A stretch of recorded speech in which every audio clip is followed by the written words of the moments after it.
I'm about to move the cattle, and I see a little fall calf out here. See her out there? Okay, do you want some attention? Okay, they want to move.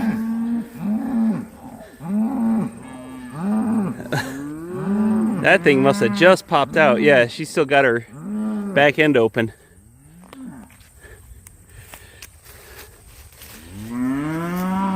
You forget how small those calves are right away.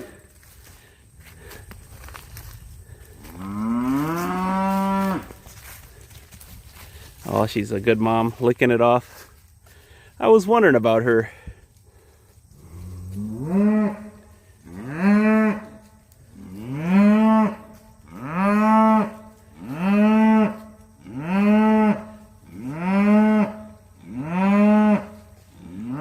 That's like the loudest cow of all time. They want to move, but I don't want to bother this little calf. I'm trying to see if it's a little bull calf or a heifer calf.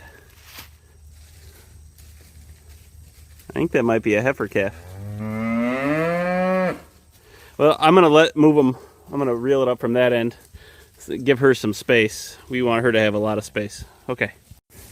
Okay, they got into some grass, so they should be relaxing here. Look at that great bull. It's hard to believe he's two. Just a hunk of meat. We're gonna have to take the rest of this up. I'm gonna see if I can do this. Well, I can't do it because these calves are being dingbats. A couple of pink eye calves there. That middle one, it's got a goopy eye, so I guess we'll be spraying their eyes here this weekend. All right. What a cute calf.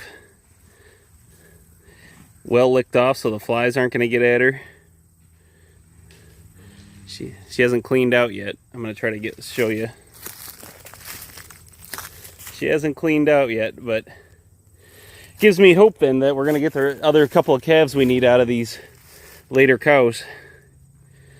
What that tells me is that South Pole came in and tagged her instead of the Red Angus. So that's even though it doesn't really look like it, that's a half South Pole and half British White. It's funny how out of that South Pole bull, we've gotten a pure black one. Sorry, South Pole bull.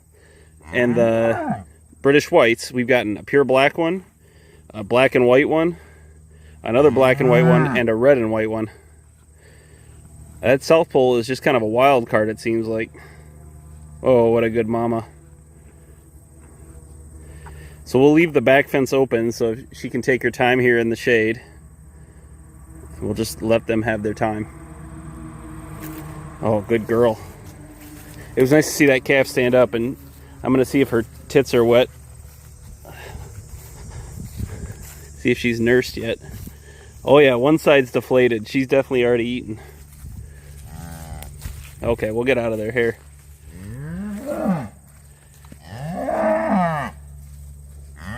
It's nice to see some fall calves come through.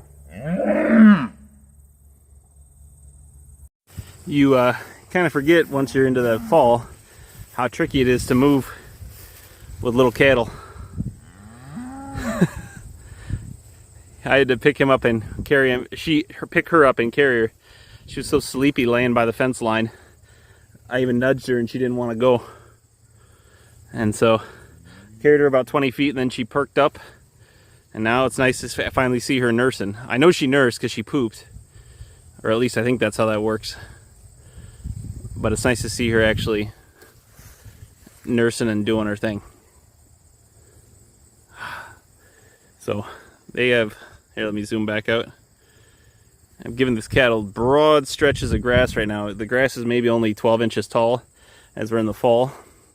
And I've grazed, this is my 5th time around on this field. So lots of abundance coming out of this field.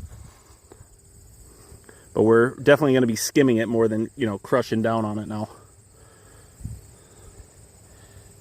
Oh, grazing from the danger zone. Some calves like to be dangerous.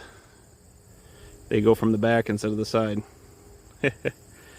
Anyway, another beautiful day. I got a list of projects to do on this Saturday. And we're going to call this week a rousing success. Let me find Ann's cow. Ann's cow is way out there.